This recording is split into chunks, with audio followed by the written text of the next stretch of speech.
Hi, everyone. My name is Zach. I'm going to be presenting this topic, transitioning from pediatric to adult care. These are my experiences. This is what I've gone through. I've been asked to speak about this, and I think that I'm qualified to do so. So this is me at work. I'm a patient. I went to California State University, Fullerton. I currently work at a biotech company in Northern California. I like to play video games, I like to cook, I like doing DIY projects, and I like photography. And a fun fact about me is that I want to go to every MLB stadium. I've only gotten to about 5 so far, so I have some work to do, but it's still a goal of mine. Next slide. So here's some of the things that we'll be covering.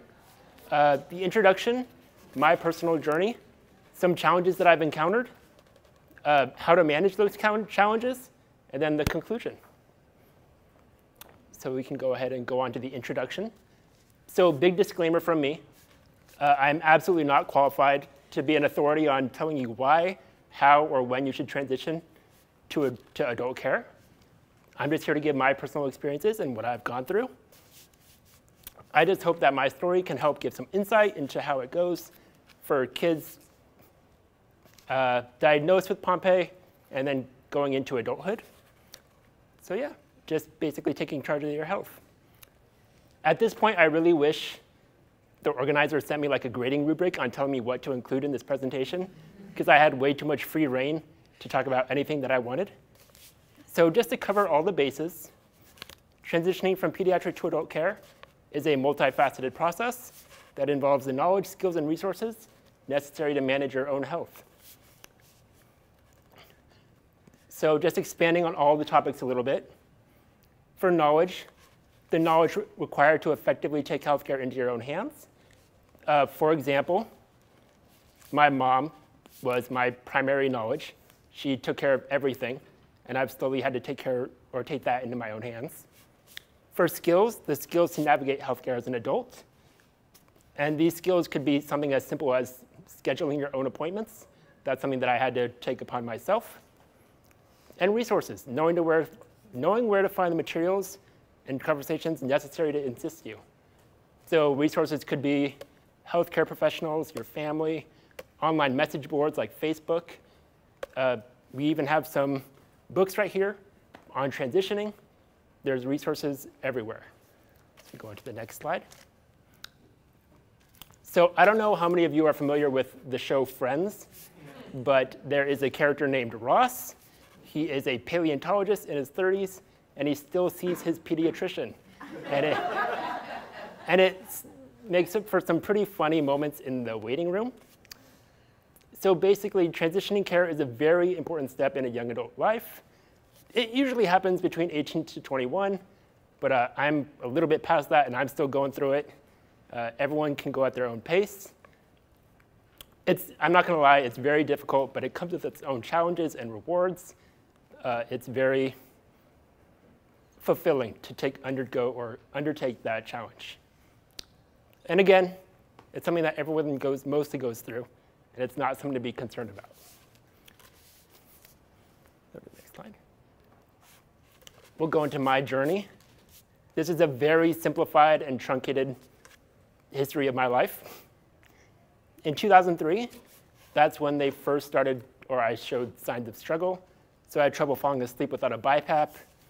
I would trip a lot, I would fall. Thankfully, that's become less of an issue to this day. And then I was in a little league. I played baseball, and I was noticeably slower than all the other kids. I had trouble doing basic things like running, throwing the ball, stuff like that. In 2005, I had various appointments, tests, skin biopsies, procedures, just to figure out what was wrong. I think my parents were taking me to all those appointments. In 2007, I was diagnosed at the age of 12. And then now in 2024, it's still an ongoing effort for me to undergo or take all these into my own hands. So it's been quite a journey. And then, oh, sorry, you're good. And then somewhere between 2007 and 2024, there's been a mess of taking enzyme replacement therapy. I've been through Myozyme, Lumazyme, Nexviazyme.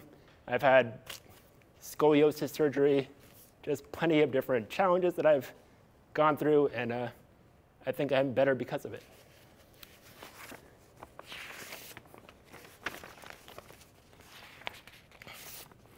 All right. So I'm going to spend some time on this side. This is basically how my mindset has changed, being a kid, being taken to doctor's appointments, rather than being an adult.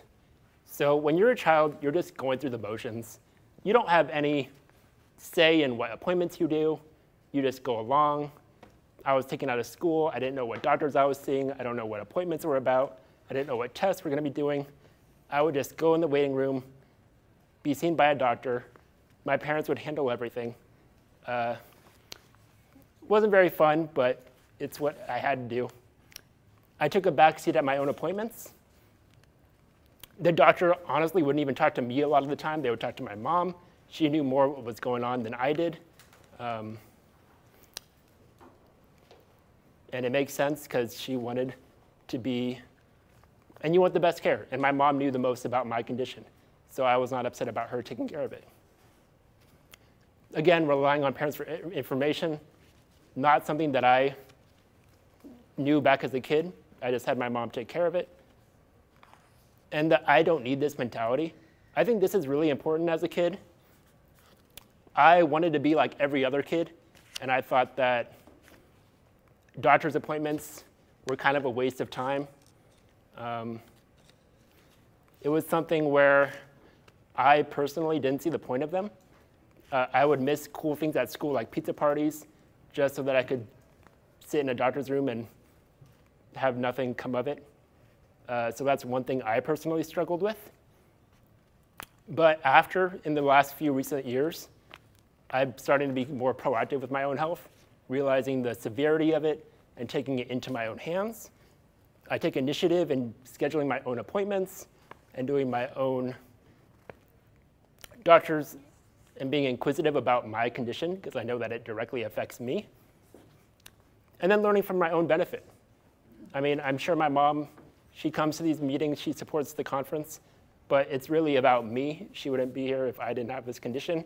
So it's really important for me to know why I'm here and what I'm learning about. And yeah, that's all I got for this slide. Thank you. And then I just wanted to emphasize with take your time.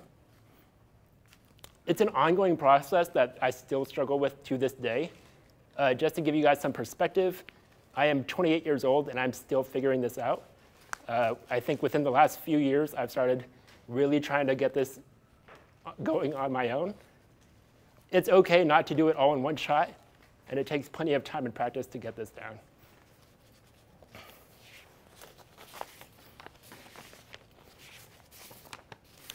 All right.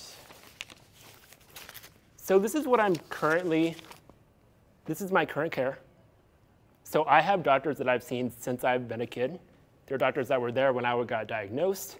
They've been there every step of the way. They know everything about me, probably more than I know about myself. They're a constant in my lives, and I'm very happy to have them. And then there's doctors that I've changed due to age or moving. I moved very recently, so some of the doctors I've had to change with that. And then the last one is doctors that I've stopped seeing but haven't changed due to lack of need and kind of just me being lazy. But we'll get new doctors for those eventually. Sorry, can you go back one? Yeah, you're good. And then I just wanted to make a small comment.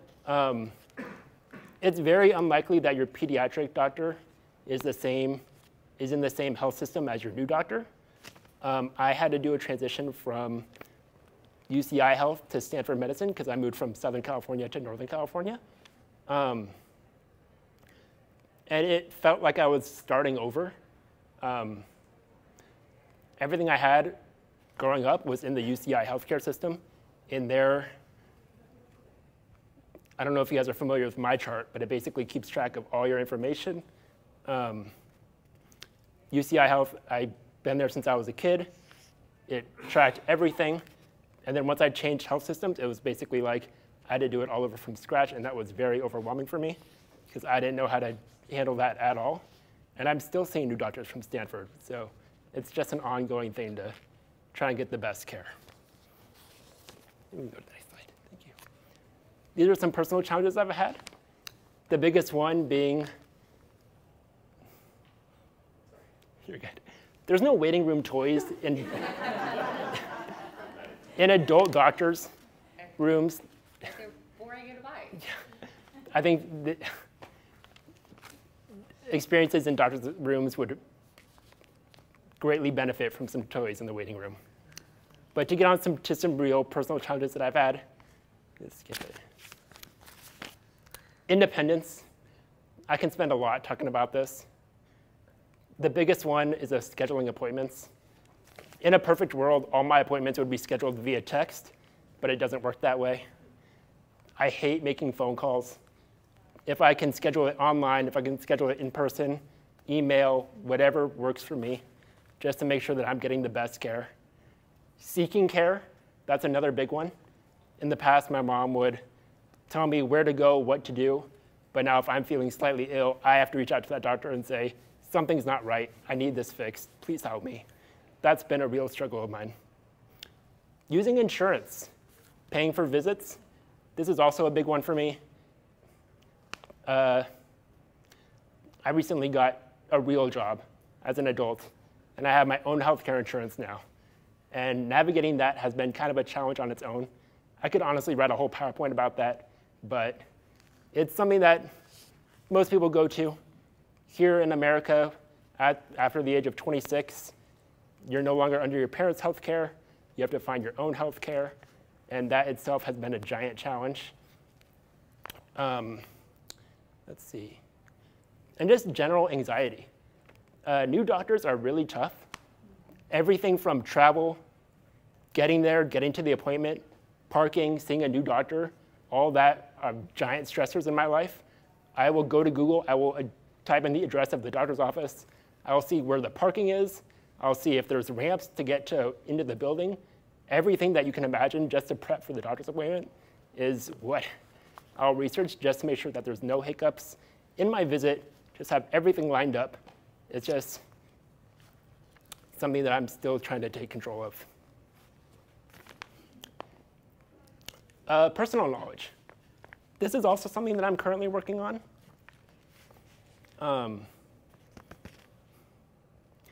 Just knowing about your own condition,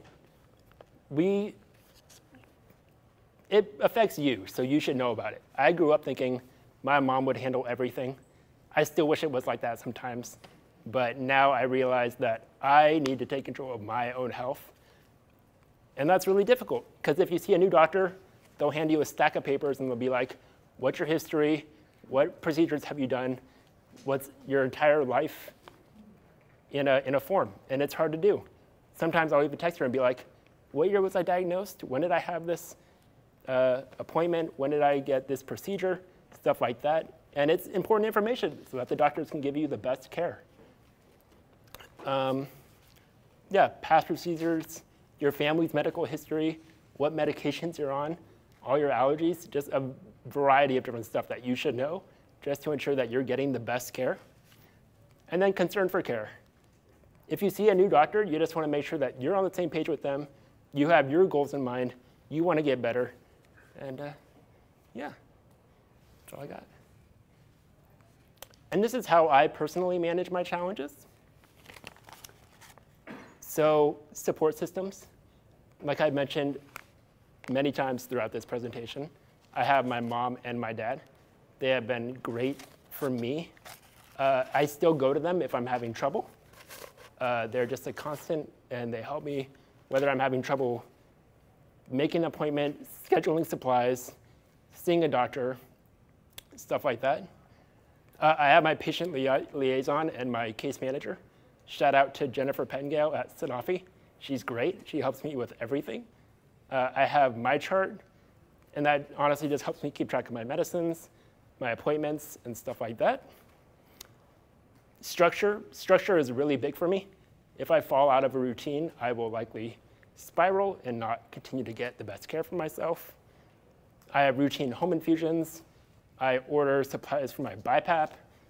I have to order my drug for my infusions every week. So that's also really big for me. That's just something that helps me personally. Again, what works for me may not work for you, but structure has been very big for me. And then lastly is self-assurance. Just having confidence in myself, knowing what to do and who to call, being prepared for any situation. If there's something that I'm unsure about, I can always reach out and ask for help.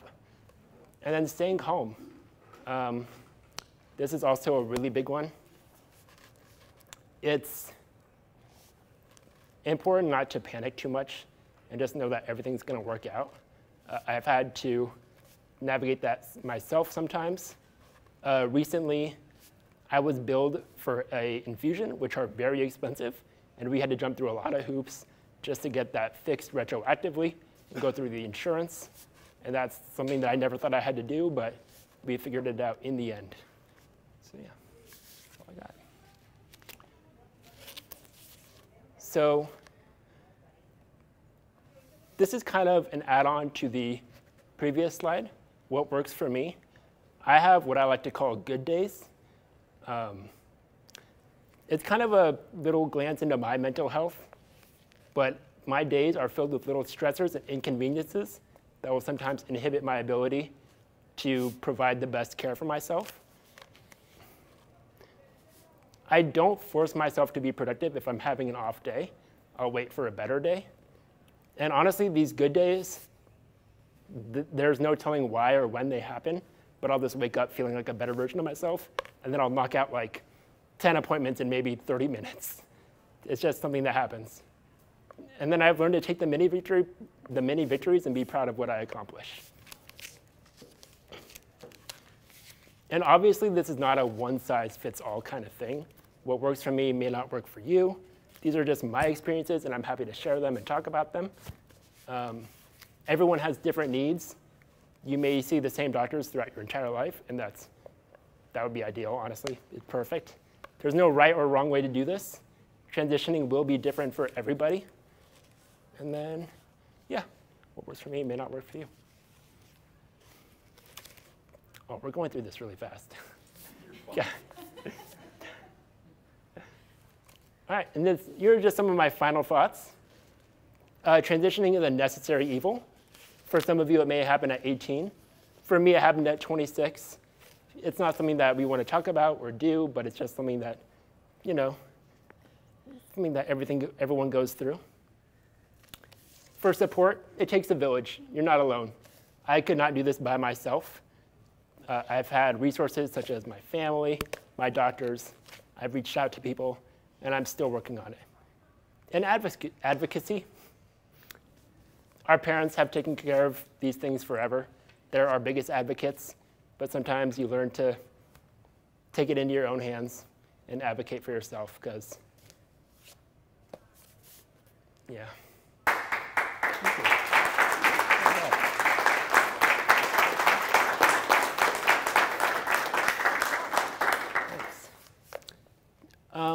That's all I had planned. I know we have an hour, so maybe we could, I don't know. Start a discussion. Yeah, start a discussion. I think, well, a great compliment, because I think it's really impressive to hear you talk about you and also about transition. It shows that you have not only good knowledge of yourself, but also a good view on the whole process. So a big compliment, and for me as a doctor, it was really impressive. So again, really great.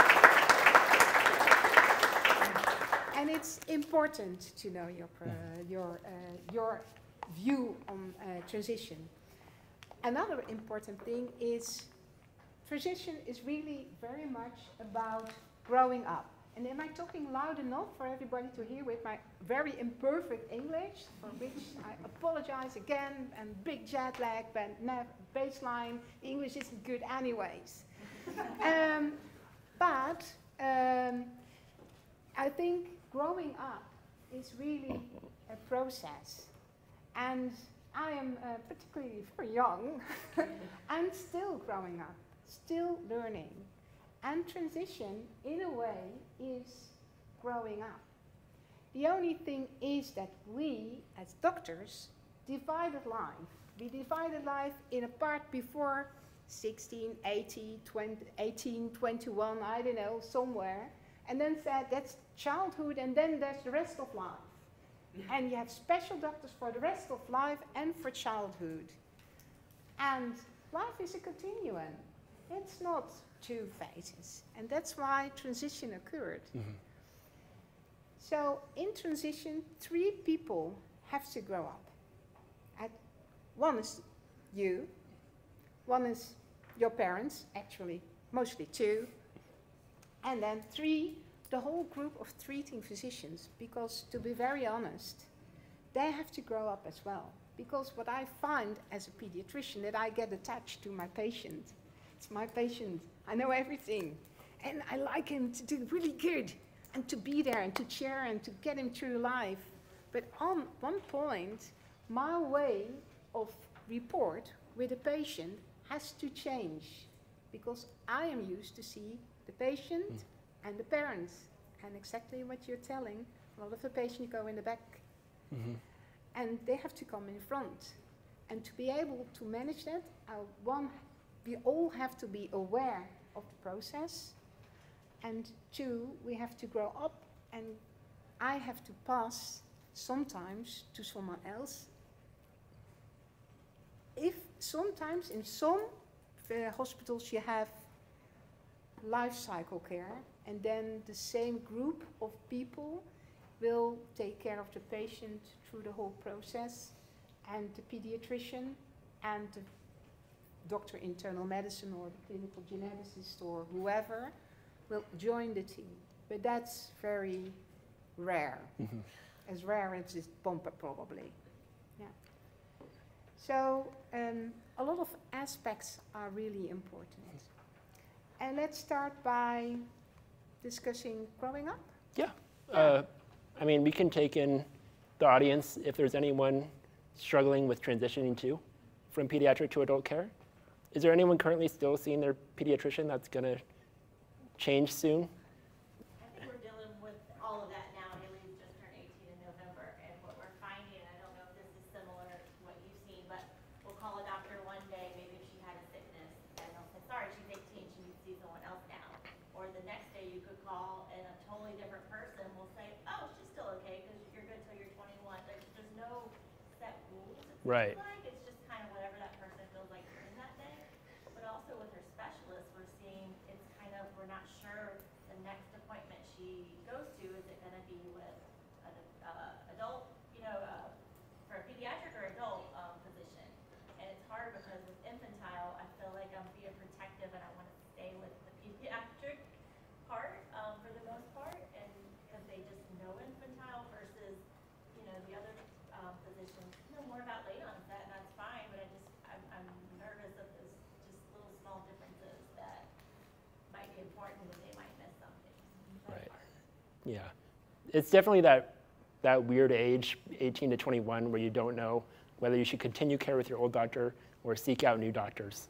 I personally, it's been pretty clear in my path transitioning, but I know that it can be a gray area for many others, and I just wish that it was, like you said, pretty clear, cut, and concise, but it doesn't work that way. Everywhere, but Yeah. it just seems whatever. Yeah. Sometimes what can help is asking for a transition plan.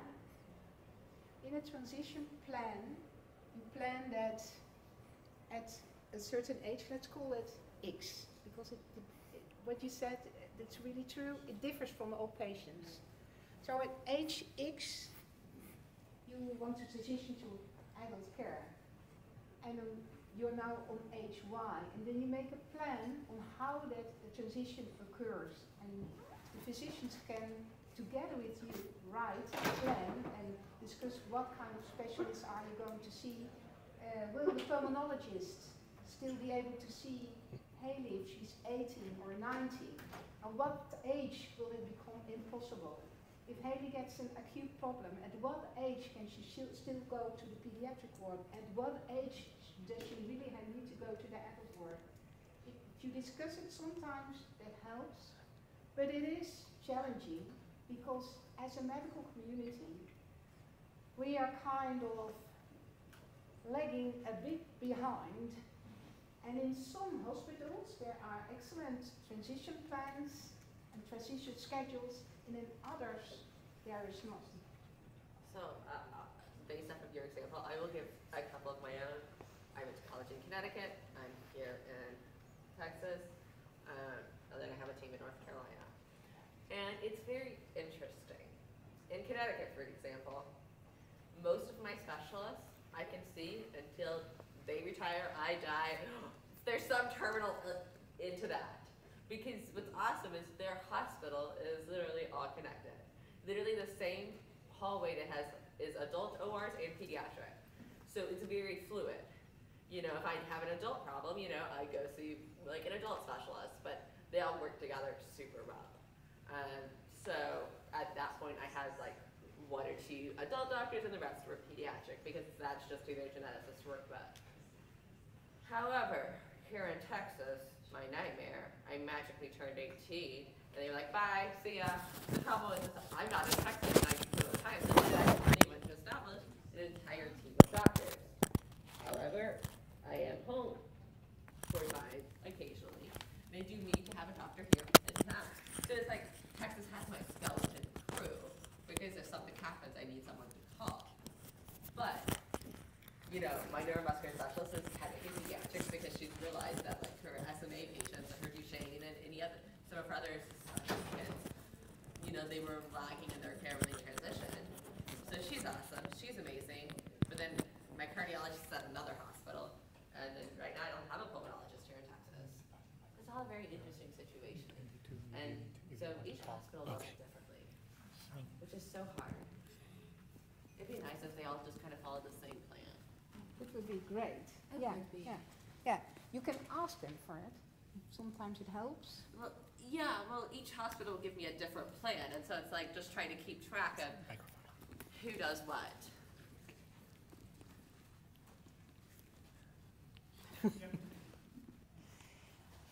Okay, thanks. And we give the microphone to whoever talks, or? I think that's a good plan. Yeah? Oh, just the 2 of us. Oh, just the 2 of I us. Oh. I think the patients are important. Of course, yeah, if you want to do that. Yeah, no, it's okay. It's okay. Just joking around. Another important point maybe is the point that you also made, that you feel safe, secure with a doctor that hasn't been knowing, who has known you. Yeah, that's grammatically right. Who has known you for a long period, and also with the crew who know your case report, everything that happened through life, really, really good. You see them, you look them in the eye, and they know, okay, oh yeah, at 4 you fell, you had a fracture, then we did a scoliosis operation when you were 10, and during the scoliosis operation this happened, so that we're not going to use that anymore. And the new team, do they know? So feeling secure with leaving that security behind really takes a lot of strength. Does anyone have ideas how to cope with that? I have a question, Zach. Sure. Was it you or your parents that ultimately determined it was time for you to transition to taking care of your own health? Oh, my parents, 100%. Okay. I was just curious. If I could have it my way, I would be hands off my whole life and just have them schedule all my appointments. But no, I think recently in the past 2 to 3 years, I got a new job and I had to move. And that has been a big reason why I started taking care of my own health, because they're not there to drive me to my appointments or do anything like that. So I've had to do my own, I've had to do that or learn that myself. But yeah, that's a good question. So as the mom of a teenager who in several years will make that own transition, do you have any recommendations for me on how to make the experience more positive? I think your daughter has to want to undertake it herself. When I was very young, like 12, 13, I didn't want anything to do with my disease. I didn't even acknowledge it most of the time. But as I've gotten older, I've wanted to take a bigger or undertake more of that responsibility. And I think that's a big reason why I've been able to be so productive as I've gotten older. Because if they don't want to do it, I don't think that you can always make them do it. But I think it's better if they want to do it themselves. I feel like the benefits are bigger. Yeah. How did they show the benefits to you? I feel like if I'm doing it for myself, I know that what I'm doing is benefiting me. For example, I recently got put on a diet just because I struggle with certain foods, and I don't like that discomfort, so I started taking that diet more seriously. Before, if my mom or dad told me to do this diet, do this, eat this, I would kind of shrug it off and cheat on my diet and stuff like that. But for the fact that it's for my benefit and that I will my discomfort will go away if I eat certain foods, then I'll take it much more seriously. Yeah. And how you say that when the person that you were, at that time, you thought, okay, my place in the back seat is really good. I can lay down, I can do everything, and I have my helpers doing my life. So how did your parents get you to reverse the process, to take the front seat? Did you just throw you into the deep end and say, That sounds like us, yeah. Not that extreme, but it was kind of like that, where I was getting old enough where I should be taking care of my own health, and I am capable of doing so. So that with them, they're there if I need them. They're always helpful, but I try to manage my own health fully, although I know that I can't. So I always reach out to them if I have any questions or any concerns. Yeah. And was it kind of part of the process of growing up? Because what sometimes can happen in a chronic disease, and unfortunately Pompe is a chronic disease, is that parents don't only take care of the disease, but they start taking care of all kind of things, because they ache. They want you to have the best life ever, like any parent wants. So they swipe the floor, they do everything to get you to be able to do everything perfectly. Mm-hmm. So maybe when they started to give you space to do an adult life, they kind of also took little steps back in the care? Yeah. For those of you who don't know my parents, they were pretty involved in my life growing up. We have binders full of my medical history. Every test I've ever taken, every blood test, every procedure, there's records of it in my house. We probably have 10 binders from the ages of, from birth to 26. And it was a lot. They were very involved in my life. So even that jump from being super involved to being less involved, I would say is a massive jump. Not even like they're not involved at all, just going from very involved to less involved. I think that was a very hard transition for me. But yeah, I think it was necessary. And I'm really happy that I can be more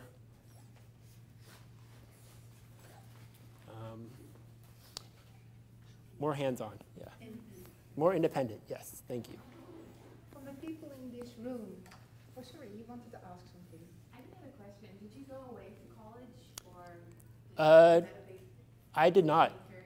So while I was at college, I still lived at home. I commuted there and back. I feel like if I did go to college, that would have been another reason to seek out my own care, but that's a good point. Yeah, so from 18 to 22, I still lived at home. And nothing changed much until a couple years ago. Yeah. Zack, can I ask someone, can you give me a little moment? Yeah, and then I'll come back, or Zack come back. Zack is the most important person. I think, did you go away for college? Yeah, I did. I mean, I went across the country. So some of y'all know I went from Texas to Connecticut. So that's why I have a Connecticut team. She transitioned younger. I transitioned to it. It's nice because when you have 3 teams of doctors, there's the whole thing called majority. So, you know, you're not just getting one person's opinion, you're looking for 3 people's opinion. And a lot of times we would go majority. So, you know, that was kind of nice because then I didn't have like as much pressure, but it was pretty awesome. I'm gonna say that transition was actually pretty smooth because I think one of the things I learned is when I made that transition is I called my doctors and said, who do you know in Connecticut? Do you have any suggestions? Do you have any names? And he started, I actually had this one call though because I was busy my last summer before college, but yeah, I did go kind of crazy and move only a 27-hour drive from the house away. 10 out of 10 recommend. We had some of her doctors set before she actually moved as well. We had done the connection calls because we didn't want to just be, you know, say cold calling a doctor, I guess the right way to say that. So good luck. You have to, you know, get the limousines squared away, you know, because that's the other interesting thing is Texas has a lot of rules and my doctors could not prescribe across that state line. So, yeah. So it's important to have the team at the other place set up. And it's important to have your case file going from one place to the other place, at least a letter, a very long letter describing all your life. And what we call, I don't know if you have it, but a warm report. That means that one doctor either calls or videos or sees the patient together, if it's possible, to directly have the connection.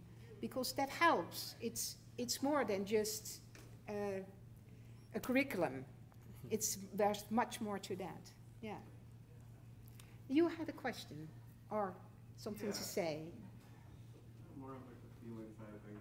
Have you had a conversation with your parents on how they feel about letting you go on certain, like just giving you the extra responsibilities and freedom?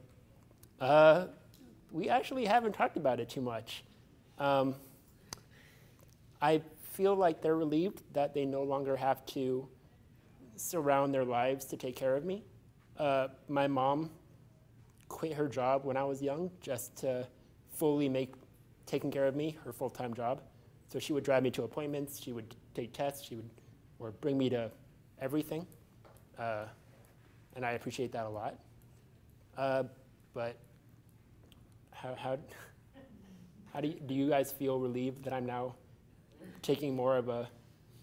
So we never discussed it. It's funny. That's a great question. We never talked about it. His job and his move triggered him owning his health. And hindsight being what it is, I probably wished I'd started earlier because he really, I mean, a lot of things fell through the cracks. He didn't talk about anecdotally some of the stuff that happened when he was on his own. But the prescription, we had to renew it, and the home infusion nurse, we had to start that over because things fell through the cracks because he was overwhelmed with his job and his new house and a bunch of stuff. So I think I would have started maybe at 22, 23, just introducing him rather than, boom, there you go. And yeah, we have conversations when our daughter's 9, and we're like thinking about the future, and he's like, how's it going to be? When are we going to tell her and stuff? Am I moving to college with her? Yeah. There you go. And are you struggling letting go? My thought is, I have to know everything, run everything, be involved in everything. Oh yeah. And he wants to run he's 13, he wants to run his own life. No, he's tired of me running his life. No, if you've met me, then I'll say, go ahead and email your patient liaison and copy me so that I know you did it. That's me. That's how hard it was. I don't want for me just to the let go. emails, I want everything. Well, he briefly mentioned the transition from UCI to Stanford Health. Well, Stanford Health was when he got his own insurance under his job. And for those of you that know the US HIPAA rules and all that kind of stuff, I mean, You're cut out. yeah, I mean, so he had to learn some of that stuff. Now, of course, you can sign all the forms. I'm getting a power. Yeah, but a big push was the insurance change, right? So that, I mean, he's up there on his own insurance, So even I can't answer some of those questions from my insurance that's different on his insurance and stuff like that. So that also drove a lot of that change.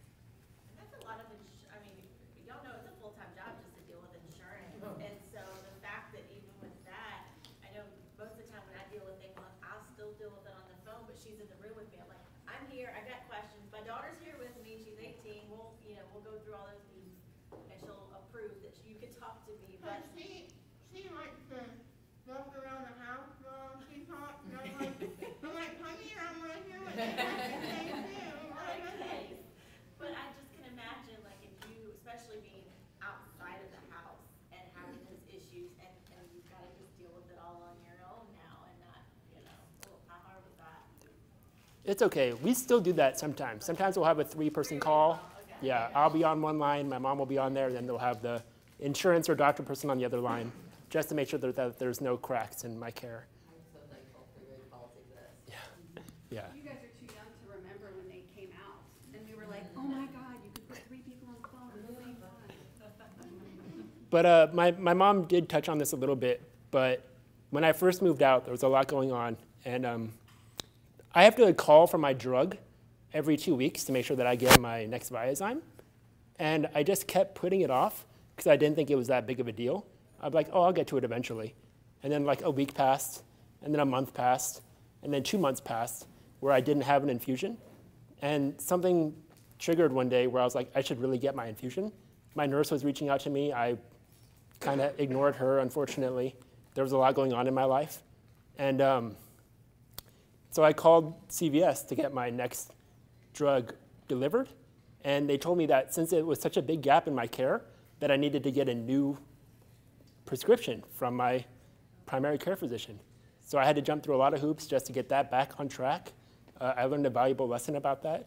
And yeah, so transitioning hasn't been easy for me at all. And it comes with a lot of challenges, but I'm glad that happened. And it's just something that I've learned the hard way. But thankfully, the routine of getting a drug every 2 weeks has really helped me. And I don't think I've had a lapse in infusions since that time. How did you feel physically when you had that big gap? A little bit worse. I do think the drug helped, but I just had so much on my mind. I just was in a really weird place where I didn't want to talk to anyone or see anyone, that it just didn't get the care that it needed. I want to ask you the same thing because I went 3 weeks without one due to insurance purposes, and about a week and a half in, I was feeling normal. But about 2.5, 3 weeks in, for me to even get a good breath, it's like I had to take such a deep breath to feel like I got a good one in. And I'm like, if I have to do this ever again for even longer, I don't know what I'll do because it got pretty bad. Yeah, it doesn't affect me as severely. There's a range on how badly you need the drug. Thankfully for me, that window is pretty big, but it definitely did affect me near the end. And How did the continuity of your care happen whenever you went from your parents' insurance to your insurance? Obviously, I know you chose not to deal with it for a little bit, but that's something we haven't done yet, is the transitioning from her insurance, or my insurance, to her insurance. Right. So my case manager at Sanofi has been very helpful in this. We reached out together. There is a way to have both insurances at the same time, Right. but she advised against that, and she just said fully transition from my dad's insurance to my insurance. It was kind of messy, and that's where that big charge to me happened. I think I had like a $2,000 charge on my personal account because the medicine wasn't getting covered, so I had to cover that. So we had to get reimbursed for that. But it's insurance is messy, and it's not fun. But I think now most of it is under my name and my insurance, which I'm thankful for. But yeah, that's all I got. You also shortly touched upon the change of scenery, because it's a big change. From the nice warm rooms of the pediatrician, and the toys are part of it, but it's more also an atmosphere of warmth and care and giving specialists. yeah, and giving the best possibilities to develop from a more clean care. Everything is more wide, but also more, yeah, I don't know what's the direct translation, but it's more of a direct communication and it's more of a clean communication. You are the person that has to take care, Right. and you have to do it. And it's also generally less holistic as the pediatric care is. In the pediatric care, the pulmonologist will easily call the cardiologist, who will easily call the neuromuscular specialist to arrange things as a team, while in adult care, it's growing, but it's not, at the moment, sometimes in some hospitals, the teams are very much interconnected with a lot of special, really great hospitals. So how was that, going from the warm environment to the more clean environment? It's kind of jarring. I feel like as a kid, everything is brighter. Adult doctors may be a little bit more straightforward with you about actual concerns that you may experience or things that are going to be a problem if you continue to live the life that you live. They're there to help you first and foremost, but they're very candid with what problems you may experience later if you don't address the problems now and stuff like that. But yeah, just as a kid, you don't really think about those things, but as an adult, it's important to take them more seriously. Yeah. Did you interview many doctors, or how did you make that transition between pediatric doctors and adults? So ideally, you would talk to your current doctors and ask if they have any recommendations. I think that's the best course of action. I didn't do that. I found reviews online. I did my research, stuff like that, just who would work for me. But yeah, I didn't really have conversations with my doctors about transitioning to a different doctor because I didn't think it was not important, but it just happened so suddenly that we didn't have time for those talks, just with the move and everything. So that's just something that I took into my own hands and looked up online. Yeah, I got pretty lucky. But you want the best team, of course, and the best doctor. Yeah.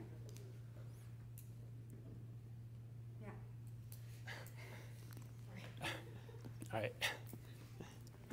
Any more important things of the people in the room that are really close to your heart, which you really want to talk about, because we're going to the last part of our session? I just want to thank you. This is just amazing. You did such a good job speaking.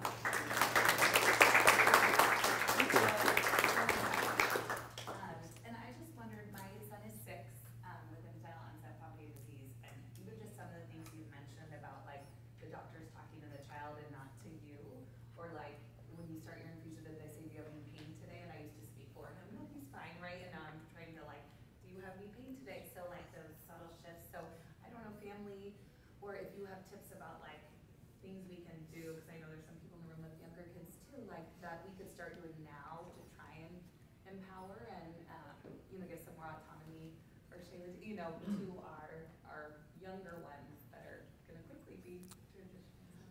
I mean, the funny thing is, as a kid, I didn't mind that my mom spoke on my behalf because I knew that she had everything under control. I don't know if you would change anything and have me have more of a. Not at that age, I don't think I would have done anything differently. Had he been like 12 or 13, I probably would have encouraged the doctor to speak to both of us. I think I'm thankful to Duke, or maybe it's the state of North Carolina, for recognizing a 12-year-old as they need to have their own MyChart login and everything, because that made me, it really upset me at first. It was really annoying to go through that process for our appointment, but at the same time now, he has to do some things on his own, so I've tried to start making the doctor look at him and ask him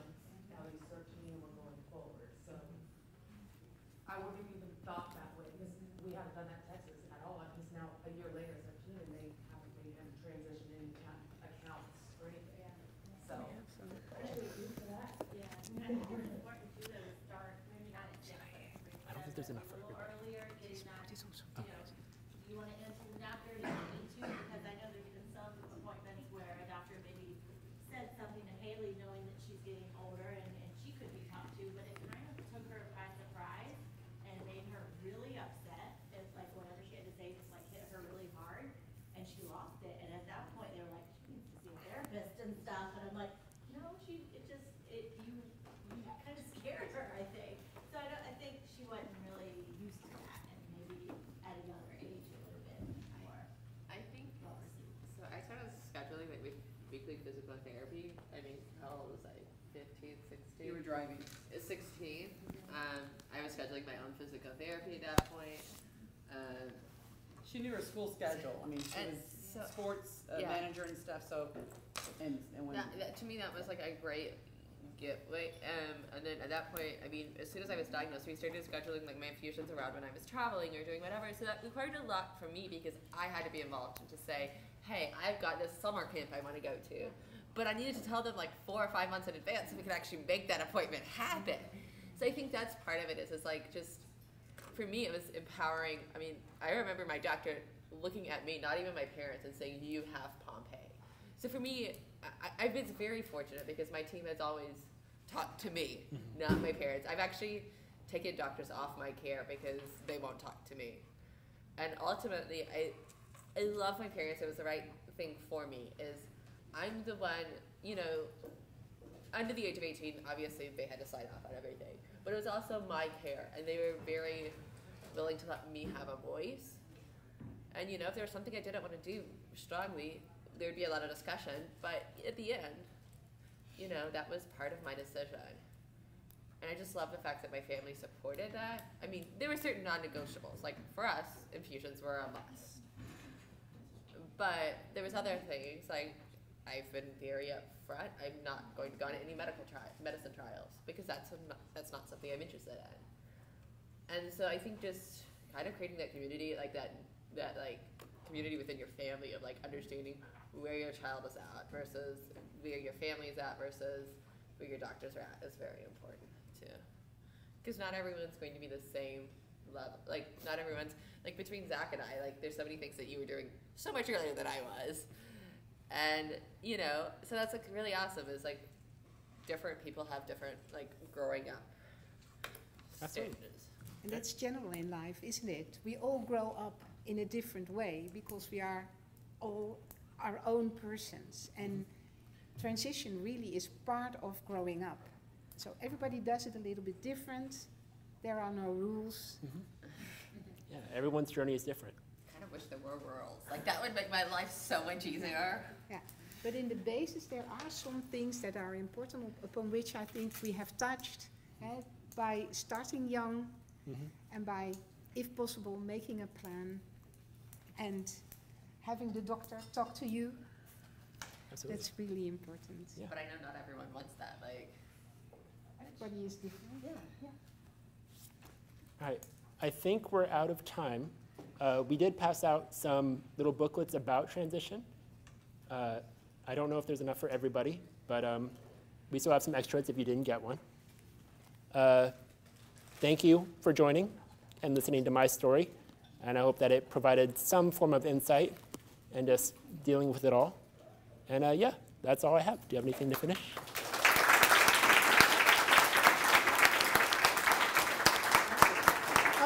Very, very humble that I feel honored, really, really honored from the bottom of my heart to be here and to be able to see this empowerment that you really have. So a big compliment and thank you. Have a nice meeting.